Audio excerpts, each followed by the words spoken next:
أحب الوفاء بشتى الصور، أحب الوفي الأمين الأغر، فأهل الوفاء كلون السحاب وحسن الربيع وماء المطر. أحب الوفاء بشتى الصور، أحب الوفي الأمين الأغر، فأهل الوفاء كلون السحاب وحسن الربيع وماء المطر. مقامهم فوق رأس الجبال. إن الحمد لله نحمده ونستعينه ونستغفره ونعوذ بالله من شرور أنفسنا ومن سيئات أعمالنا. من يهده الله فلا مضل له ومن يضلل فلا هادي له، وأشهد أن لا إله إلا الله وحده لا شريك له، وأشهد أن محمدا عبده ورسوله. أما بعد، فإن خير الحديث كتاب الله، وخير الهدي هدي محمد صلى الله عليه وسلم، وشر الأمور محدثاتها، وكل محدثة بدعة، وكل بدعة ضلالة، وكل ضلالة في النار. فأعوذ بالله من الشيطان الرجيم. بسم الله الرحمن الرحيم. يا أيها الذين آمنوا اتقوا الله حق تقاته ولا تموتن إلا وأنتم مسلمون. يا أيها الناس اتقوا ربكم الذي خلقكم من نفس واحدة وخلق منها زوجها وبث منهما رجالا كثيرا ونساء، واتقوا الله الذي تساءلون به والأرحام إن الله كان عليكم رقيبا.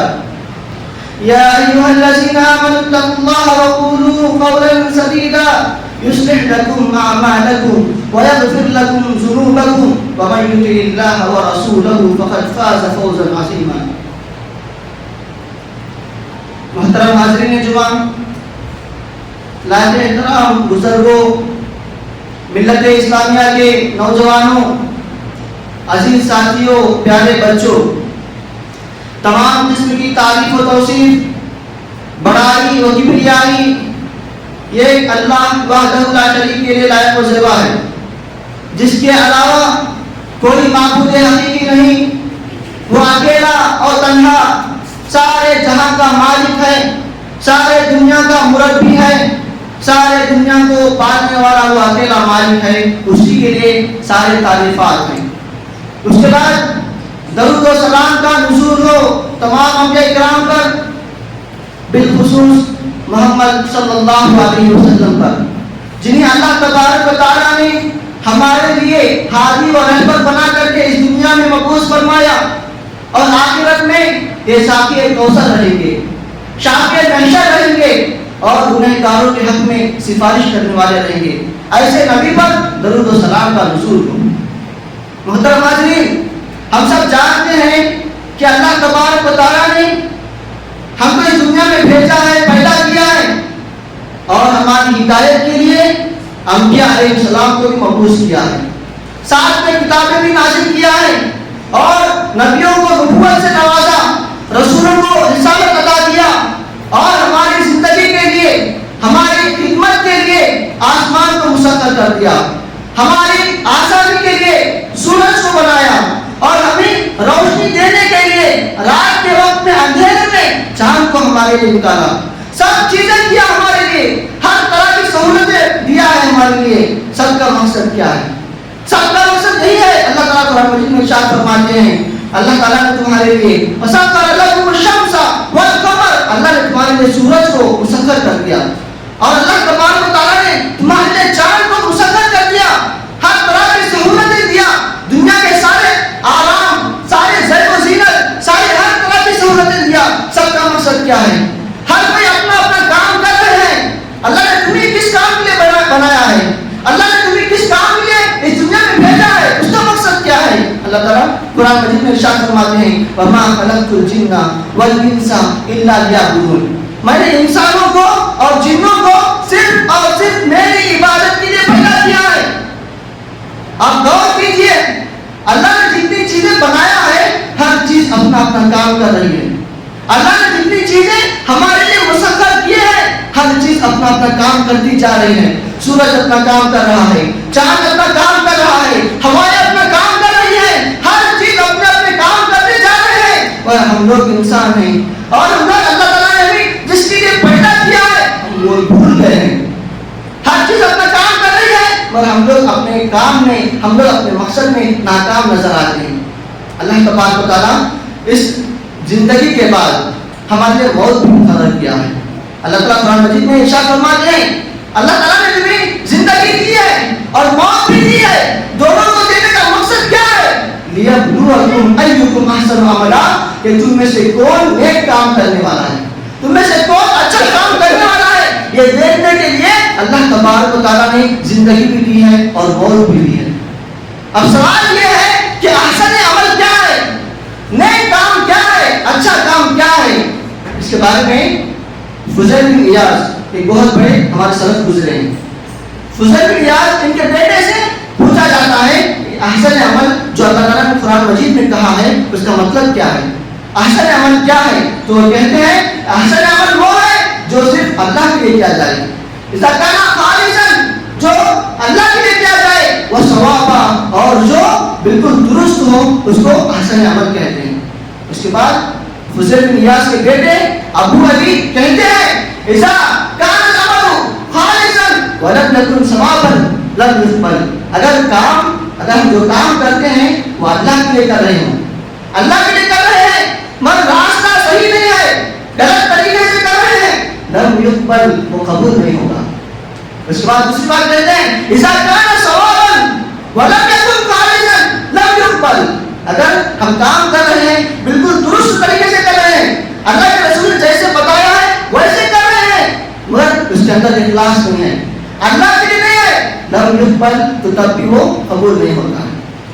اس بات سے ہمارے سامنے دو اصول بنیادی طور پر ہمارے سامنے آتے ہیں. اگر یہ دو چیزیں پائی جائیں گی تو ہمارے اعمال قبول ہوں گے. دو چیزیں کیا ہیں؟ پہلی چیز ہے اخلاص. ہم جو بھی نیک کام کرتے ہیں صرف اور صرف اللہ کے لیے کرنا ہے. اس لیے کہ اللہ تبارک و تعالیٰ قرآن مجید میں ارشاد فرماتے ہیں وَمَا أُمِرُوا إِلَّا لِيَعْبُدُوا اللَّهَ مُخْلِصِينَ لَهُ الدِّينَ, ہمیں صرف اور صرف اللہ تعالیٰ کی عبادت کیسے کرنے کا حکم کیا گیا ہے؟ اخلاص کے ساتھ, اللہ تعالیٰ کو دکھانے کے لیے, صرف اللہ کو دکھانے کے لیے بھی کام کرنا چاہیے. چاہے کام جتنا بھی اچھا کرے, چاہے لوگ قربانیاں دیں, چاہے لوگ کئی جانور ذبح کریں اللہ کے راہ میں, اگر ہمارا مقصد لوگوں کو دکھانا آ جائے, اگر ہمارے دلوں میں یہ مقصد ہو جائے, یہ خیال آ جائے کہ ہماری قربانی کی وجہ سے لوگ ہماری تعریف کریں, تو ہمارا یہ عمل ثواب نہیں بلکہ ہمارے لیے عقاب بن جائے گا. یہ عمل ہمارے لیے نیکی کا سبب نہیں بلکہ ہمارے لیے گناہ کا سبب بن جائے گا. آپ کو معلوم ہونا چاہیے اللہ کے رسول صلی اللہ علیہ وسلم فرماتے ہیں کہ علم حاصل کرنا کتنا بڑا نیک کام ہے. علم حاصل کرنا, اس کے بعد اللہ کے رسول نے فرمایا خیرکم من تعلم القرآن وعلمہ, تم میں سب سے بہترین شخص وہ ہے جو قرآن کو سیکھے اور دوسروں کو سکھائے. دیکھیے غور کیجیے, پوری دنیا میں سب سے بہتر شخص وہ ہے جو قرآن کو سیکھتا ہے اور دوسروں کو سکھاتا ہے. اتنا بڑا کام ہے, اتنا نیک کام ہے. جب اس کے اندر ریاکاری آ جاتی ہے, دوسروں کو دکھانا اس کا مقصد بن جاتا ہے, تو اللہ کے رسول فرماتے ہیں لم یجد رائحۃ الجنہ, ایسا شخص جنت کی خوشبو بھی نہیں پاتا ہے. کام بہت نیک ہے, قرآن سکھا رہا ہے, علم کو پھیلا رہا ہے, لوگوں کے سامنے قرآن حدیث کی باتیں پیش کر رہے ہیں, مگر لوگوں کو دکھانے کے لیے, کسی دنیاوی غرض سے, اللہ کو راضی کرنے کے لیے نہیں بلکہ دنیا کے لوگوں کو دکھانے کے لیے. اگر کوئی ایسا کرتا ہے, علم کو اللہ کے علاوہ کسی اور کو راضی کرنے کے لیے علم استعمال کرتے ہیں, تو اللہ کے رسول فرماتے ہیں ایسا شخص جنت کی خوشبو میں نہیں پاتا ہے. اللہ دیکھیے کام یہ ہے, صرف ارادے کی وجہ سے, نیت اور اخلاص کی وجہ سے اس کام کے اندر ایک آدمی کو ثواب مل رہا ہے اور ایک آدمی ایسا ہے کہ جنت کی خوشبو سے محروم ہو رہا ہے. اور آپ ابو ہریرہ رضی اللہ عنہ بہت بڑے صحابی رسول ہیں، اور جتنے احادیث ہم تک آئے ہیں سارے احادیث میں سب سے زیادہ احادیث جس صحابی سے آئے ہیں وہ ابو ہریرہ رضی اللہ عنہ ہیں۔ یہ اللہ تبارک و تعالیٰ سے اتنے زیادہ ڈرنے والے ہیں، ایک مرتبہ حدیث پیش کرتے ہیں، حدیث پیش کرنے کے بہانے آتے ہیں لوگوں کے سامنے، حدیث پیش کرنا چاہتے ہیں، اللہ کے رسول نے فرمایا، کہتے ہیں بے ہوش ہو جاتے ہیں، پھر جب انہیں ہوش آتا ہے جیسے ہوش سنبھالتے ہیں تو پھر دوبارہ کہتے ہیں، اللہ کے رسول نے فرمایا، کہتے ہیں حدیث اتنی عظیم ہے، حدیث کے بیان کرنے کی وجہ سے ان کے اندر اتنا زیادہ خوف آ رہا ہے کہ بے ہوش ہو جاتے ہیں۔ پھر جب تیسری مرتبہ ہوش آتا ہے تو پھر دوبارہ حدیث پیش کرنا چاہتے ہیں، پھر بے ہوش ہو جاتے ہیں، تین مرتبہ بے ہوش ہو جاتے ہیں۔ وہ حدیث کیا ہے؟ وہ حدیث یہی ہے کہ اللہ کے رسول صلی اللہ علیہ وسلم نے فرمایا کہ قیامت کے دن سب سے پہلے ایک شہید کو لایا جائے گا، ایک شہید آدمی جو اللہ تبارک و تعالیٰ کے راستے میں لڑتے ہوئے اپنی جان کو قربان کر دیا، اللہ کے راستے میں لڑتے ہوئے اپنی جان کو قربان کر دیا، ایسے آدمی کو لایا جائے گا، اور اللہ تبارک و تعالیٰ ایسے آدمی سے پوچھیں گے، اپنی نعمتیں گنوائیں گے، میں نے تجھے مال دیا، میں نے تجھے صحت دیا، میں نے تجھے طاقت دیا، میں نے تجھے فلاں چیزیں دیے، بہت ساری نعمتیں عطا کیا، تو نے میرے لیے کیا کیا؟ جیسے ہی یہ سوال سنتا ہے آدمی اللہ تعالیٰ کے محشر میں، میدان محشر میں، تو اللہ تبارک و تعالیٰ کا جواب دیتے ہوئے کہتا ہے، اے اللہ میں نے تیری نعمتوں کا صحیح استعمال کیا، میں نے تیرے راستے میں لڑتے ہوئے اپنی جان کو قربان کر دیا۔ تو اس وقت اللہ تعالیٰ کہتے ہیں کذبتا، تو جھوٹ بول رہا ہے۔ دیکھیے مسلمانوں، غور کرو اس بات پر، ایک آدمی اللہ کے راستے میں لڑتے ہوئے شہید ہو گیا ہے، اللہ کے سامنے کھڑا ہوا ہے، اللہ تعالیٰ پوچھتا ہے کہ تو نے میرے لیے کیا کیا؟ تو آدمی کہتا ہے اللہ میں نے تیرے لیے لڑتے اور اپنی جان کو قربان کر دیا۔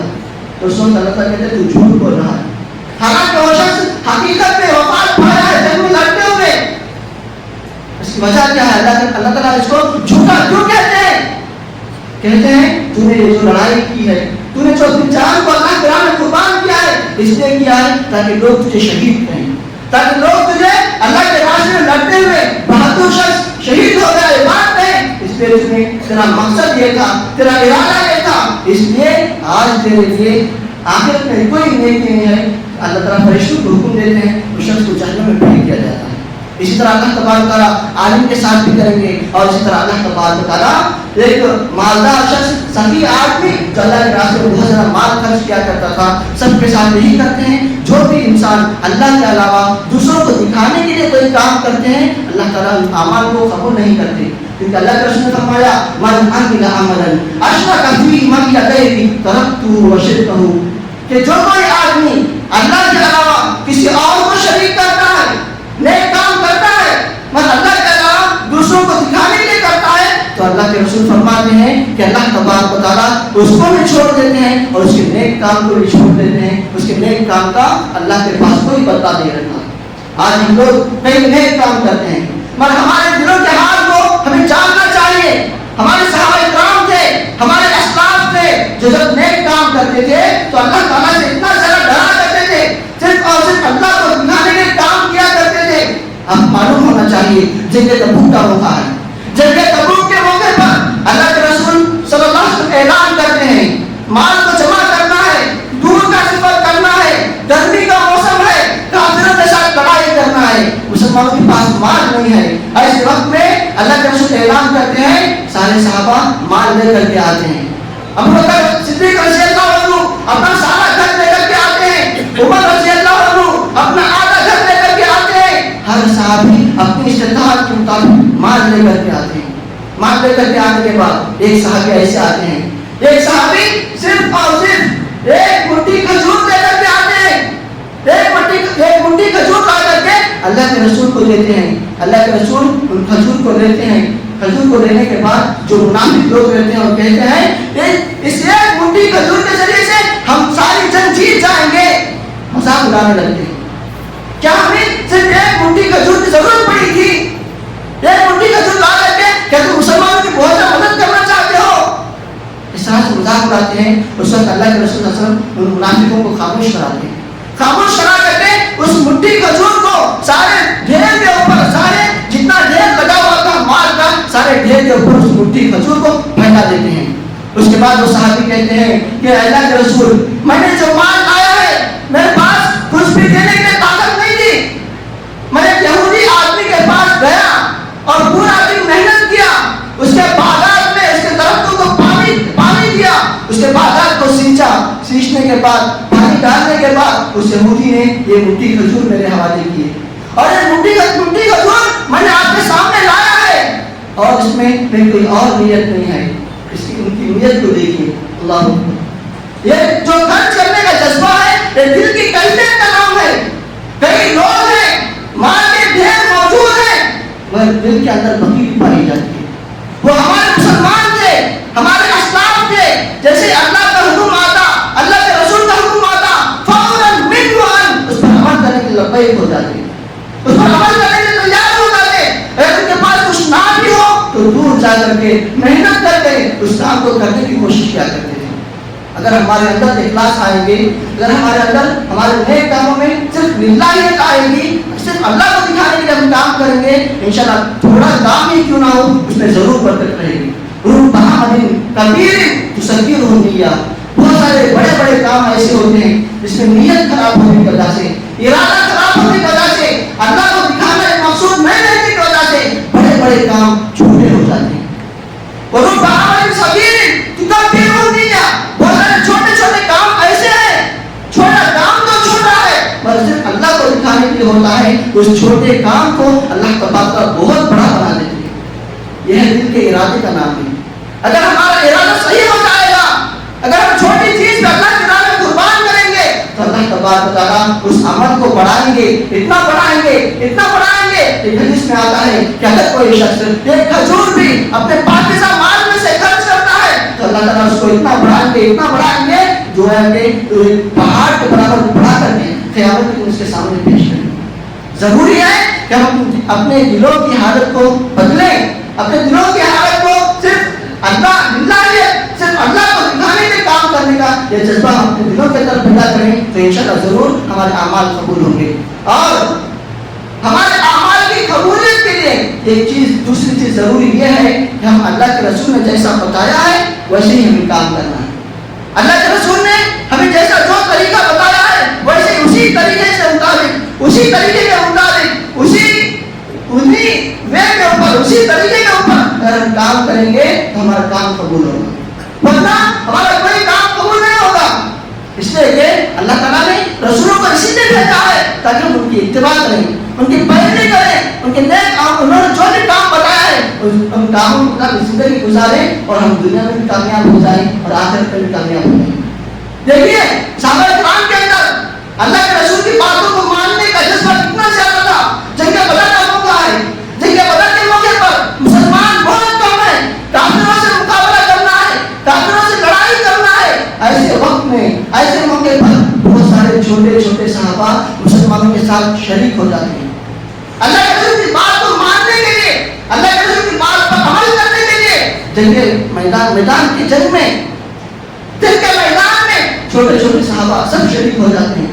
اور جب اللہ کے رسول صلی اللہ علیہ وسلم چھوٹے صحابہ کو الگ کرتے ہیں، چھوٹے صحابہ کو اپنی ٹیم سے، اپنے گروپ سے نکالنا چاہتے ہیں تو ایسے وقت میں چھوٹے چھوٹے صحابہ اپنے انگلیوں پہ کھڑے ہو جاتے ہیں تاکہ بڑے نظر آئیں، تاکہ بڑے نظر آئیں. جب ہم بڑے نظر آئیں گے تو اللہ کے رسول ہمیں اپنی ٹیم سے نہیں نکالیں گے. ہم اللہ کے رسول کی اتباع کرتے ہوئے اللہ کے رسول کی ماتحتی میں ہم دور جائیں گے، کافروں کا مقابلہ کریں گے، کافروں کے ساتھ لڑائی کریں گے. اللہ دیکھا مسلمانوں کے اندر جذبہ ایسے تھا. آج غور کیجیے ہمارے مسلمانوں کے اندر اور ان مسلمانوں کے اندر، جب ان کے اندر اللہ کے رسول کی باتوں کو ماننے کا جذبہ ایسے تھا تو انہوں نے دنیا کے اندر اسلام کا ایسا ڈنڈا بچایا، اسلام کا ایسا بول بالا کیا، اسلام کا علم، اسلام کا پرچم ایسا لہرایا کہ ساری دنیا انہیں یاد کرتی رہے گی. آج ہم لوگ دوسرے لوگوں سے ڈرتے ہوئے نظر آتے ہیں. کیوں؟ وجہ کیا ہے؟ وجہ یہی ہے کہ ہم لوگ اللہ تعالیٰ کی رسی کو مضبوطی سے پکڑنا بھول گئے. اللہ کے رسول جو طریقہ بتایا اس طریقے کو ہم نے چھوڑ دیا. نتیجہ یہ ہوا کہ طرح طرح کی ذلتیں, طرح طرح کی رسوائیاں ہمارا مقدر بن گئی, اور ہم لوگ یہی رونا روتے ہیں ہم پر مصیبتیں ہیں, ہم پر پریشانیاں ہیں. یہ سب کیسے حل ہوگی؟ ایک طریقہ ہے کہ ہم اللہ کی بات کو مانیں, اللہ کے رسول کی بات کو مانیں, اللہ کی طرف لوٹ کے آئیں, تو انشاءاللہ ضرور ایک نہ ایک دن کامیاب ہو جائیں گے. ضروری ہے کہ اللہ کے رسول کی اتباع کریں. اور تیسری بات یہ ہے کہ ہم لوگ جو بھی اللہ کے راستے میں خرچ کرتے ہیں وہ پاکیزہ مال میں سے ہونا چاہیے. آج ہم اپنے مالوں کا جائزہ لیں. ہم مال کہاں سے کما رہے ہیں اور کہاں خرچ کر رہے ہیں؟ حاسبوا قبل ان تحاسبوا. لوگوں, تمہارا حساب دیا جانے سے پہلے تم خود اپنا حساب لو. تم خود اپنے مال کے بارے میں, اپنی زندگی کے بارے میں, اپنے صبح و شام کے بارے میں, اپنے لیل و نہار کے بارے میں, اپنے دن و رات کے بارے میں دیکھو کہ تمہاری صبح کیسے گزر رہی ہے, تمہاری شام کیسے گزر رہی ہے. تمہارا حساب دیا جانے سے پہلے تم اپنے اعمال کا حساب دو, کیونکہ قیامت کے دن اللہ کے سامنے جب کھڑے ہوں گے تو انسان کی قدم نہیں ہٹیں گے جب تک کہ ان سوالات کے جوابات نہ دیں. سوالات کیا ہیں؟ انہیں سوالات میں سے ایک سوال یہ ہے کہ تم نے مال کہاں سے کمایا اور مال کو کہاں پر خرچ کیا. اگر ہم صحیح طریقے سے کمائیں گے تو پھر ہمیں یہ بھی جواب دینا ہے کہ کہاں پر خرچ کر رہے ہیں. اس لیے مسلمان بھائیوں, اپنے مالوں کی حفاظت کرو. اگر مال پاک رہیں گے تو اللہ تبارک و تعالیٰ انہیں پاکیزہ مالوں سے تمہاری قربانیوں کو قبول کریں گے. انہیں پاکیزہ مالوں سے تمہاری جو بھی اللہ کے نام صدقات کرو گے, زکات دو گے, جو بھی نیک کام کرو گے, اللہ تبارک و تعالیٰ اس کو قبول کریں گے. کیونکہ اللہ کے رسول صلی اللہ علیہ وسلم فرماتے ہیں ان اللہ طیب لا یقبل الا طیبا. اللہ تعالیٰ پاک ہے, صرف پاکیزہ چیزوں کو قبول کرتے ہیں. اگر ہمارے اندر ہمارا جسم ناپاک مال کے ذریعے سے بڑا ہو, ہمارے کھانے کی چیزیں حرام کی ہو, ہمارا پہنا ہوا لباس حرام کا ہو, تو اللہ تبارک و تعالیٰ ہم پر مصیبتیں مسلط کر دیں گے. ہم دعائیں کریں گے, دعائیں قبول نہیں ہوں گی. کیونکہ اللہ کے رسول فرماتے ہیں کہ ایک شخص کا تذکرہ کرتے ہیں. ایک شخص کسی میدان میں جاتا ہے, کسی سفر پہ نکلا ہے, دور کا سفر کیا ہے, اشعث اکبر, اس کے بعد پورے پراگندہ ہو گئے ہیں, بہت زیادہ تھکا ہوا ہے, اللہ کے راستے میں اللہ کے سامنے اپنے ہاتھ کو پھیلاتا ہے اور کہتا ہے یا ربی یا ربی, اے میرے اللہ, اے میرے رب. پکارتا ہے مگر اللہ تعالیٰ اس کی دعا کو قبول نہیں کرتے. غور کیجیے کیوں قبول نہیں کرتے؟ اللہ کے رسول فرماتے ہیں مطعمہ حرام, اس کا کھانا حرام کا تھا, ملبسہ حرام, اس کا لباس حرام کا تھا, وغذی بالحرام, اس کا جسم پورا حرام سے پرورش پایا تھا. فأنیٰ یستجاب لذلک, ایسے آدمی کی دعائیں کہاں سے قبول ہوتی ہیں؟ ہمیں بھی غور کرنا چاہیے. اگر ہم لوگ حرام مال کے ذریعے سے ہم اپنی پرورش کرتے ہیں, اپنے بچوں کی پرورش کرتے ہیں, تو اللہ تبارک و تعالیٰ ان ایسے چیزوں سے کسی بھی چیز کی قربانی قبول نہیں کرتے. ان مالوں کے ذریعے سے کسی بھی صدقات کو, زکات کو قبول نہیں کرتے. ضروری ہے کہ ہم لوگ اپنے مالوں کا جائزہ لیں, جو بھی اللہ کے راستے میں خرچ کریں, پاکیزہ مال خرچ کریں. دیکھیے صحابہ کرام نے, آپ کے سامنے میں نے واقعہ پیش کیا, جیسے تبوک کے موقع پر مال نہیں تھا اور صحابی نے محنت کیا, جا کر کے کھیت میں, یہودی کے کھیت میں باغ کو سینچا, سیراب کیا, اس کے بعد جو کھجور آئے اس کو اللہ کے راستے میں خرچ کیا. ضروری ہے ہم لوگ محنت کے ذریعے سے مال کو حاصل کریں. یاد رکھو, جو مال محنت سے حاصل کیا جاتا ہے, حلال طریقے سے حاصل کیا جاتا ہے, محنت لگتی ہے, دیر سے آتا ہے, مگر دیر تک اس کی برکت بھی باقی رہتی ہے. جو مال محنت سے کمایا جاتا ہے, دیر سے حاصل کیا جاتا ہے, اس میں ضرور دیر تک برکت رہتی ہے. اور جو مال ظلم و زیادتی کے ساتھ, جو مال جلدی طور پر, قبضے کے طور پر جلدی سے حاصل کیا جاتا ہے, اس میں جلد سے جلد وہ مال بھی ختم ہو جاتا ہے. یہ تجربے کی چیز ہے, ہر کوئی جانتے ہیں, ہر کوئی اس بات کو مانتے ہیں کہ جو مال جلد حاصل ہوتا ہے وہ جلد ختم ہو جاتا ہے. اور اللہ تبارک و تعالیٰ طرح طرح کی مصیبتیں دے کر کے, پریشانی دے کر کے, کسی کو بیمار کر کے, کسی کے اوپر کوئی مصیبت لا کر کے, کوئی آفت لا کر کے اس کے مال کو اللہ کو برباد کر دیتے ہیں. اس لیے ضروری ہے کہ ہم اپنے مال کو پاکیزہ رکھیں, ہم اپنے مال کے جائزہ لیں. اگر ہم اپنے مالوں کا جائزہ لیں گے, اللہ کے راستے میں خرچ کریں گے, پاکیزہ چیزیں اللہ کے راستے میں عطا کریں گے, تو اللہ تبارک و تعالیٰ ضرور ان مالوں میں برکت عطا کریں گے اور ان مالوں کے ذریعے سے جو بھی خرچ کیا جائے گا اس کو قبول کریں گے. یہ تھی بہت ساری باتیں. اگر ہم اپنے اعمال کو قبول کرنا چاہتے ہیں سب سے پہلے صرف اور صرف اللہ کے لیے کام کرنا ہے. اور دوسری بات اللہ کے رسول کی اتباع کرنا ہے. اللہ کے رسول نے جو طریقہ بتایا ہے اس طریقے کے اوپر ہم کام کریں گے تو ہمارے اعمال قبول ہوں گے. اور تیسری بات ہم جو بھی اللہ کے راستے میں خرچ کرتے ہیں وہ کسی پر ظلم کیا ہوا نہ ہو, کسی پر غلط طریقے سے حاصل کیا ہوا نہ ہو, بلکہ صرف اور صرف اپنی محنت کے ذریعے سے اور حلال طریقے سے جو کمایا گیا ہے, جو پاکیزہ مال ہے, اگر ہم وہ خرچ کریں گے تو اللہ تبارک و تعالیٰ ضرور قبول کریں گے. آخر میں اللہ تعالیٰ سے دعا ہے اللہ تبارک و تعالیٰ مجھے اور آپ کو کہنے سے زیادہ سننے سے زیادہ عمل کرنے کی توفیق عطا فرما. اے اللہ ہم جب تک زندہ حالت اسلام پر زندہ ہے, جب ہمارا خاتمہ ہو تو خاتمہ بالخیر ہو. اے اللہ ہمارے گناہوں کو معاف فرما. اے اللہ جو بھی لوگ بیمار ہیں انہیں صحت کاملہ عاجلہ نصیب فرما. اے اللہ جو بھی لوگ ایسے ہی گھروں میں بیٹھے ہوئے ہیں جن کی شادیاں طے نہیں ہو رہی ہیں اے اللہ ان کے لیے راستے کھول دے. اے اللہ جو بھی لوگ قرض میں ڈوبے ہوئے ہیں اے اللہ ان کے لیے قرض کا انتظام فرما. اے اللہ غیب سے ان کی مدد فرما. اے اللہ جو بھی لوگ انتقال کر رہے ہیں ان کی خبروں کو نور سے بھر دے, ان کی خبروں کو وسیع کر دے. اے اللہ ہم تمام مسلمانوں کو نیک بنا, ایک بنا, اتحاد کے ساتھ رہنے کی توفیق عطا فرما. اے اللہ ہم جو بھی نیک کام کر رہے ہیں اے اللہ ہم جو بھی قربانیاں دے رہے ہیں اے اللہ ان قربانیوں میں اخلاص نصیب فرما اور ریاکاری سے بچا اور ہماری قربانیوں کو قبول فرما. آمین ثم آمین. وآخر دعوانا الحمد للہ رب العالمین.